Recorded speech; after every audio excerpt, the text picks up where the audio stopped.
I do believe in free will until a certain extent, but then it's a really hard thing to define depending on where you are. It's war, there is, this type of thing. And I only thought,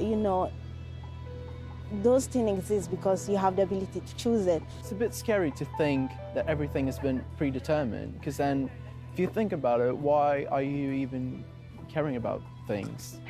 I think we do have free will to some extent. A lot of people would argue we don't. I'd like to think so, but yeah, I'll go with yes.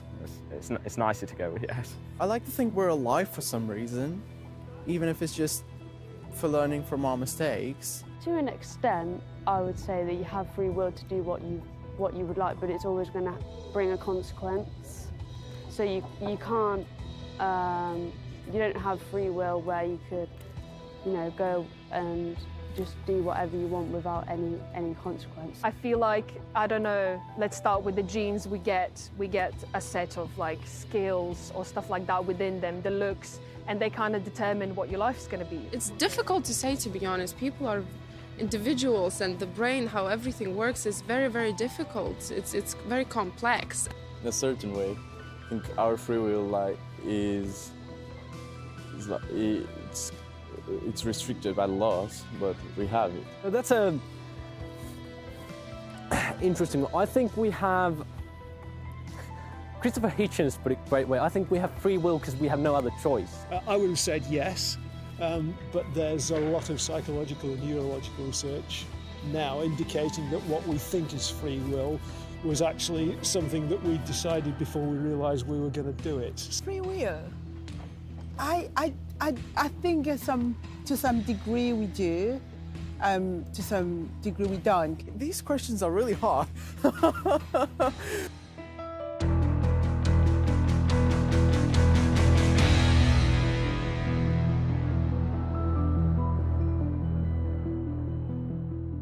Let me introduce our next speaker, Sharon Dirckx. Sharon is a senior tutor at the Oxford Centre for Christian Apologetics. Now, originally from a scientific background, she actually has a PhD in brain imaging from the University of Cambridge and has held research positions in both the UK and USA. Sharon speaks and lectures in the UK, Europe, and North America on science, theology, the mind and the soul, and the problem of evil. Recently, she spoke at the Veritas Forum at the University of Oxford. Now, Sharon's appeared on several BBC programmes, including Radio 2 Good Morning Sunday, Radio 4's Beyond Belief, and she's also the author of an award-winning book on suffering, and it's titled Why? Looking at God, Evil, and Personal Suffering. I've had Sharon on my show a few times and on that specific issue, and it's a really great book. I do recommend it. In fact, her latest book, though, deals with the issue she's going to be addressing tonight. It's called Am I Just My Brain? And it examines questions of human identity from the perspectives of neuroscience, philosophy, and theology.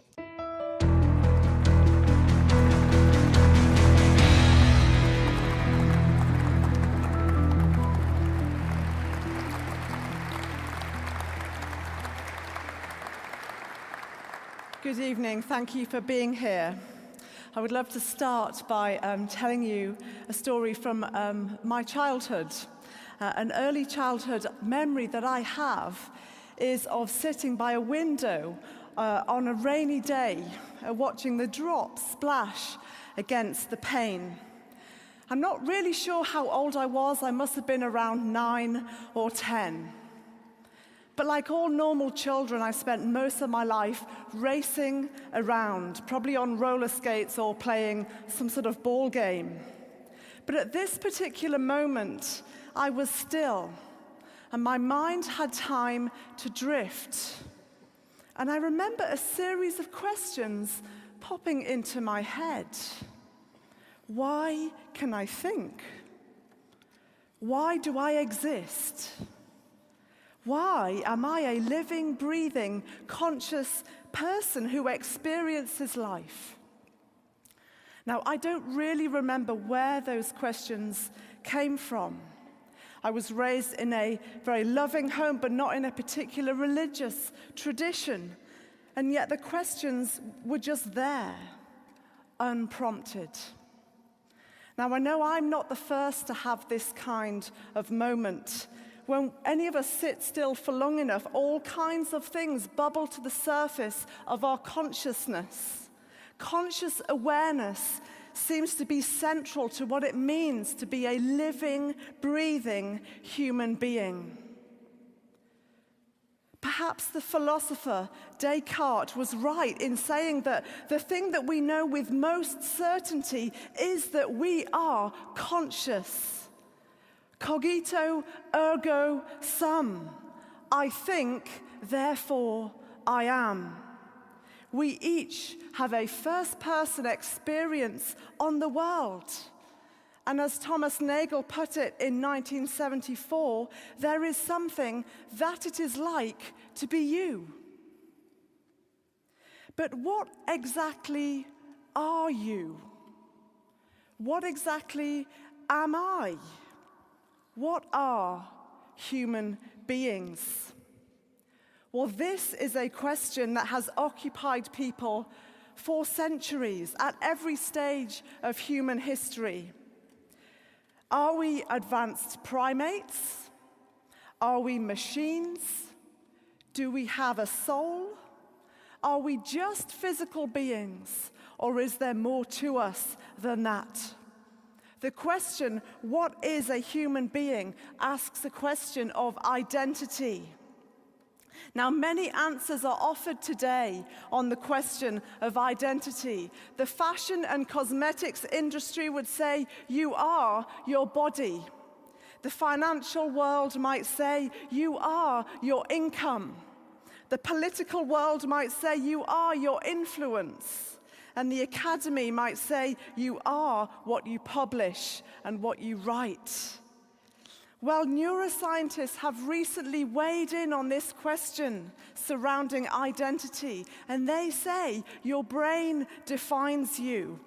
This you that you are certain exists is brain activity. Consciousness is brain activity. You are your brain.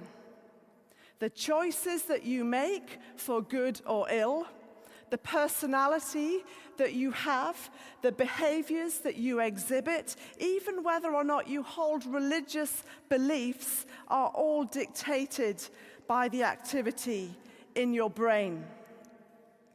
Now, I don't need to convince an audience such as this how incredible the human brain is.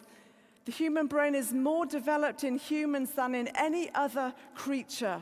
It contains more cells than there are stars in the sky, somewhere between 80 and 100 billion. And every neuron at any one time is sending thousands of impulses to its neighbors at speeds of over 250 miles per hour.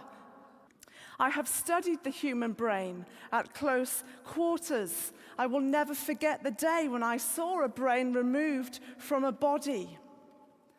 A number of us were there to study the anatomy of the brain, and the first stage was to watch its removal from the body.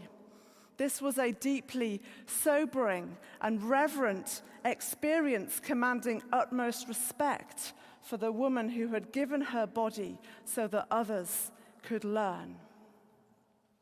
But does it follow that everything that it means to be a conscious human being can be explained in terms of brain chemistry and electrical activity? After all, some brilliant scientists believe this. We've already heard about the scientific work of Francis Crick, who co-discovered DNA and won the joint Nobel Prize in 1962. And yet he said this in his book, The Astonishing Hypothesis, a couple of decades later.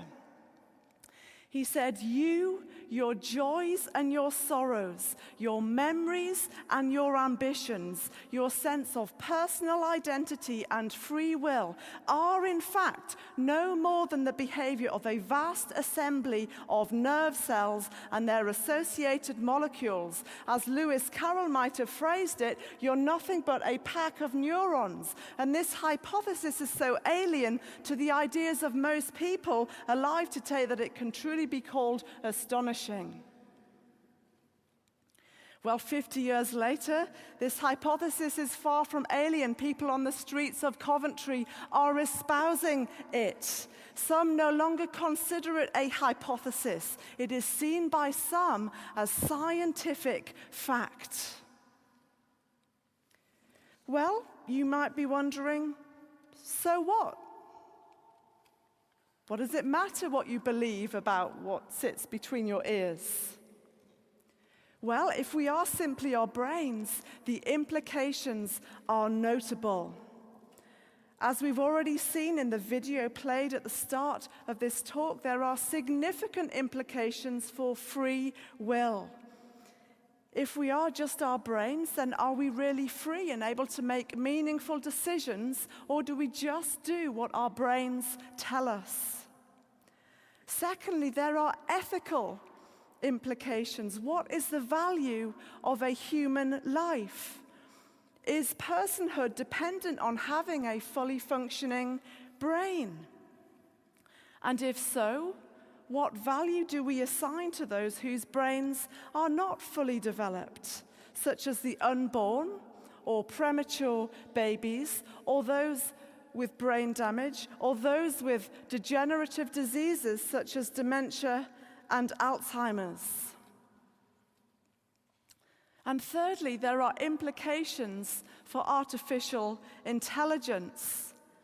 If human consciousness can be entirely explained in terms of brain activity, then what are the implications for AI? Will there one day be conscious androids walking the streets? But this is all to say that the beliefs that we hold on this subject are not just for the neuroscientist and philosopher. They are not niche. They are mainstream, and they have far-reaching implications. Now, AI is improving speed and accuracy in all kinds of areas of life. But processing ability and conscious awareness are not the same thing. Just because an algorithm appears to be conscious does not necessarily mean that they are conscious. We only need to try and have an in-depth conversation with Siri, Google, or Alexa to highlight this. My children recently struck up a conversation with Siri which went like this. Siri, how are you? I'm fine, thanks for asking. Siri, who made you? I, Siri, was designed by Apple in California. Siri, are you a person? Sorry, Sharon, I've been advised not to discuss my existential status. Siri, why are we here? I don't know, maybe the Genius Bar folks can answer that. Siri, why do we exist? To have conversations like these. Siri, why do you exist? I process, therefore I am. Just because an algorithm appears to be conscious does not necessarily mean that it is conscious. Humans have an inner world, a conscious mind that needs some explaining.